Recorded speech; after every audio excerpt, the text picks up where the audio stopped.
નમસ્કાર મિત્રો, job Sarita YouTube channel પર આપ સૌનું ફરીવાર એક નવા વિડીયોમાં દિલથી સ્વાગત કરું છું।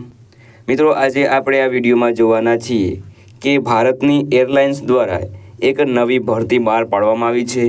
નવી ભરતીની જાહેરાત બહાર પાડવામાં આવી છે, તેના વિશે આપણે આ વિડીયોમાં જોઈશું।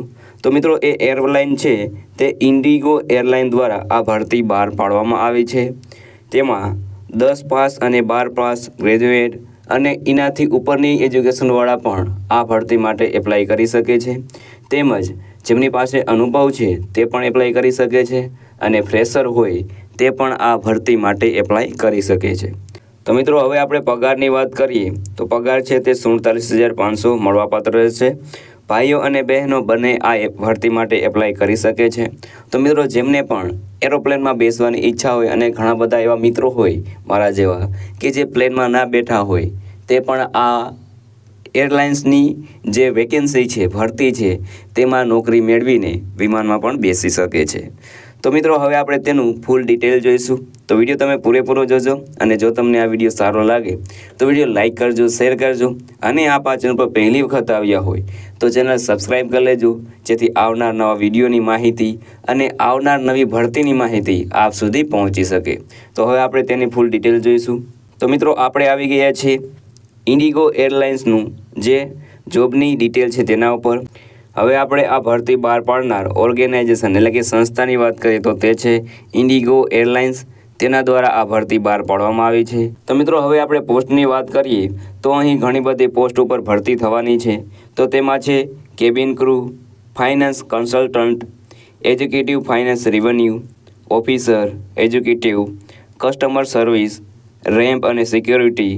ત્યારબાદ નીચે પણ ઘણી પોસ્ટ ઉપર ભરતી થવાની છે। Customer service officer, ramp load officer, load and trim, ground staff, senior educative, flight ડિસ્પેચર, assistant technical officer, consultant અને આ બધી પોસ્ટો ઉપર ભરતી છે તે ઓનલાઈન થવાની રહેશે। તમારે ઓનલાઈન જ એપ્લિકેશન કરવાનું રહેશે। તેની જે લિંક છે તે તમને વિડીયોના ડિસ્ક્રિપ્શનમાં મળી જશે, તેના પર જઈને તમે તેમાં એપ્લાય કરી શકો છો। ત્યારબાદ હવે આપણે જોઈએ કે કોણ કોણ આ ભરતી માટે એપ્લાય કરી શકે છે। તો ઓલ ઇન્ડિયાના બધા કેન્ડિડેટ, મેલ હોય ફિમેલ હોય, એ બધા આ ભરતી માટે એપ્લાય કરી શકે છે। ત્યારબાદ હવે સિલેક્શન પ્રોસેસની વાત કરીએ તો સિલેક્શન પ્રોસેસ છે તે ઇન્ટરવ્યૂ દ્વારા અને ગ્રુપ ડિસ્કશન દ્વારા કરવામાં આવશે। ત્યારબાદ હવે આગળ જોઈએ તો તેની સેલરી શું મળવાપાત્ર રહેશે। તો મિત્રો, સેલરી છે તે ગુડ સેલરી આપવામાં આવશે, જે પણ રૂલ્સ પ્રમાણે હશે તે તમને સેલરી મળવાપાત્ર રહેશે। મિત્રો, એક વાત છે કે એરલાઇન્સની જે સેલરીઓ છે એ અપ જ હોય છે, હેવી સેલરી તેમાં મળવાપાત્ર હોય છે। જોબ ટાઈપની વાત કરીએ તો હવે એ ફ્રેશર માટે પણ ઘણી બધી વેકેન્સી આપવામાં આવી છે અને એક્સપિરિયન્સવાળા માટે પણ ઘણી બધી વેકેન્સી છે તે આપવામાં આવી છે। બંને લાગુ પડે છે, જે ફ્રેશ હોય તેના માટે પણ અને જેની પાસે એક્સપિરિયન્સ હોય તે પણ આ ભરતી માટે એપ્લાય કરી શકે છે। જોબ લોકેશનની વાત કરીએ તો એક્રોસ ઇન્ડિયા, જ્યાં પણ ઇન્ડિગો એરલાઇન્સની પ્લેન હાલતા હોય ત્યાં બધેમાં તેમની લોકેશન છે તે જગ્યાએ નોકરી મળવાપાત્ર રહેશે। મિત્રો, એજ લિમિટની વાત કરીએ તો મિનિમમ એજ લિમિટ છે તે 18 વર્ષ છે અને મેક્સિમમ ગવર્મેન્ટના રૂલ્સ પ્રમાણે 58 વર્ષ છે। તો એ પહેલાંની ઉંમરના હોય તે આ ભરતી માટે એપ્લાય કરી શકે છે, એટલે કે 52, 53, 55 વર્ષના વ્યક્તિ હોય તે આ ભરતી માટે એપ્લાય કરી શકે છે। ત્યારબાદ હવે આપણે જોઈએ કે એપ્લિકેશન ફી કેટલી ભરવાની રહેશે। તો કોઈ પણને એપ્લિકેશન ફી ભરવાની રહેતી નહીં, ચાહે તે જનરલ હોય, ઓબીસી હોય, એસટી હોય, એસસી હોય, તેમને કોઈ પણને એપ્લિકેશન ફી ભરવાની રહેતી નથી।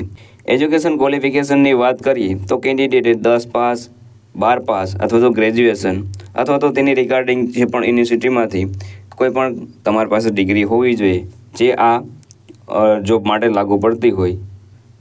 હવે તમે એપ્લાય કેવી રીતે કરી શકશો? તો પહેલાં તો તમારે વિડીયોના ડિસ્ક્રિપ્શનમાં આપેલી લિંક ઉપર ક્લિક કરવાનું રહેશે, એટલે તમે તેની જે પણ એપ્લાય કરવા માટેની વેબસાઇટ છે ત્યાં તમે પહોંચી જશો। ત્યાં તમારે વેકેન્સી ઉપર ક્લિક કરવાનું રહેશે। તમને જે વેકેન્સી લાગુ પડતી હોય, તમારા લોકેશનને જે વેકેન્સી લાગુ પડતી હોય તેના પર તમારે ક્લિક કરવાનું રહેશે। તેમાં બધી ડિટેલ ભરવાનું રહેશે, પર્સનલ ડિટેલ, એજ્યુકેશન ડિટેલ બધું ભરી દેવાનું રહેશે। ત્યારબાદ તેમાં ઈમેલ આઈડી અને મોબાઈલ નંબર તમારે આમાં નાખવાનો રહેશે। જે પણ મોબાઈલ નંબર તમારો મોબાઈલમાં ચાલુ હોય તે મોબાઈલ નંબર એમાં આપવાનો રહેશે અને જે ઈમેલ આઈડી તમારા મોબાઈલમાં લોગિન હોય તે ઈમેલ આઈડી આપવાનું રહેશે, જેથી તમારો કોન્ટેક્ટ તેની સાથે સારી રીતે થઈ શકે. ત્યારબાદ તમારે જે પણ ડિટેલ આપવામાં માંગેલી હોય તે બધી ભરી દેવાની રહેશે અને અપડેટની તમારે રાહ જોવાની રહેશે. હવે એપ્લિકેશન અગત્યની તારીખોની વાત કરીએ તો એપ્લાય ઓનલાઈન ડેટ, તો અત્યારે પણ તમે એપ્લાય કરી શકો છો, તે એપ્લાય કરવાનું ચાલુ જ હોય છે. ત્યારબાદ અગત્યની લિંક, તો એ વિડીયોના ડિસ્ક્રિપ્શનમાં લિંક તમને આપેલી છે, ત્યાંથી તમે આ જે નોટિફિકેશન છે જે ભરતીનું ત્યાં તમે પહોંચી શકો છો. તો મિત્રો હવે આપણે તેની વેબસાઇટ છે તેના પર જઈશું. તો મિત્રો આ છે ઇન્ડિગો એરલાઇન્સની ઓફિશિયલ વેબસાઇટ. અહીં તમને નીચે તમે અહીં જશો એટલે તમને અહીં જોબ મળશે, જેમાં ઘણી બધી જોબ આપેલી છે. અહીં જોબનું નામ આપેલું છે અને આ ક્યારે બહાર પાડવામાં આવી છે તેનું પણ તારીખ આપવામાં આવી છે કે આ 30 તારીખે આ ભરતી અહીં મૂકવામાં આવી છે. લોકેશન અહીં આપેલું છે, તમે અહીં લોકેશન જોઈ શકો છો. જે પણ તમને લોકેશન લાગુ પડતું હોય તેના ઉપર તમે એપ્લાય કરી શકો છો. મિત્રો અહીં આપણે ગુજરાતનું અમદાવાદનું પણ અહીં ભરતી આપેલી છે. 28 તારીખે તેની ભરતી પડી છે અને તે ભરતી છે તે એજ્યુકેટિવ ટર્મિનલ સર્વિસની છે. તો આના માટે પણ ઘણી એપ્લાય કરી શકો છો. આમ અહીં ઘણી બધી એટલે કે તો મિત્રો આમ જોઈએ તો અહીં 240 જેવી વેકેન્સી બહાર પાડવામાં આવી છે. તેમાં આપણા ગુજરાતની પણ ઘણી વેકેન્સી હશે, કેમ કે ઘણા બધા એરપોર્ટ આપણા ગુજરાતમાં પણ છે. તેમાં ઇન્ડિગો એરલાઇન્સની પ્લેન પણ ચાલતા હોય, તેથી ગુજરાતમાં પણ ઘણી વેકેન્સી તમને જોવા મળી જશે. તો આમાંથી તમારે ફાઇન્ડ કરવાની રહેશે કે કઈ જોબ તમારા માટે લાગુ પડે છે, તેમાં તમારે એપ્લાય કરવાનું રહેશે. તો મિત્રો આ હતું આજનું નોટિફિકેશન. જો તમને આ વિડીયો સારો લાગ્યો હોય તો વિડીયો લાઇક કરજો, શેર કરજો અને આ ચેનલ પર પહેલી વખત આવ્યા હોય તો ચેનલ સબસ્ક્રાઈબ કરી લેજો, જેથી આવનાર નવા વિડીયોની માહિતી મળી જાય અને આવનાર નવી ભરતીની માહિતી પણ તમને મળી જાય. તો આ સાથે આજનો વિડીયો પૂરો કરું છું. મળીએ નવા વિડીયોમાં નવી ભરતી સાથે. જય હિન્દ, જય ભારત.